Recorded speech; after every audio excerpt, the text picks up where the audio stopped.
ঢাকা ১৮ আসনে শাকিব খান স্বতন্ত্র প্রার্থী। নির্বাচনী মাঠে ঢালিউড মেগাস্টারের বড় ঘোষণা। সুপ্রিয় দর্শক, স্বাগতম আমাদের আজকের হট পলিটিক্যাল আপডেটে। বাংলাদেশের বিনোদন জগতের কিং শাকিব খান এবার রাজনীতির মাঠে। হ্যাঁ, ঠিক শুনেছেন, ঢাকা ১৮ আসন উত্তরা ক্যান্টনমেন্ট গুলশান এলাকা থেকে স্বতন্ত্র প্রার্থী হিসেবে নির্বাচনে অংশ নিচ্ছেন শাকিব খান।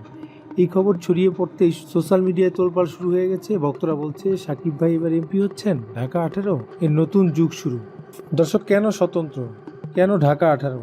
শাকিব খান নিজেই বলেছেন, আমি কোনো দলের দাস হতে চাই না, আমি জনগণের সেবা করতে চাই স্বতন্ত্র হয়ে। ঢাকা ১৮ আমার দ্বিতীয় বাড়ি। উত্তরার যুবক যুবতী, গুলশানের বাসিন্দা, ক্যান্টনমেন্টের পরিবার সবাইকে নিয়ে উন্নয়ন করতে চাই।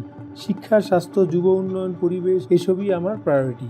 দর্শক, ঢাকা ১৮ আসনটি খুবই গুরুত্বপূর্ণ। এখানে রয়েছে উত্তরা মডেল টাউন, গুলশান, বনানীর অভিজাত এলাকা, ক্যান্টনমেন্টের সেনা পরিবার।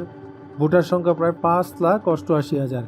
এত বড় আসনে স্বতন্ত্র প্রার্থী হিসেবে শাকিব খানের নাম শুনে অনেকে অবাক, কিন্তু শাকিবের ফ্যান বেস তো অসাধারণ, বিশেষ করে যুবকদের মধ্যে। তারা বলছে শাকিব ভাই এলে এলাকায় নতুন উন্নয়ন হবে, তিনি তো সিনেমায়ও সবসময় নতুন কিছু করেন।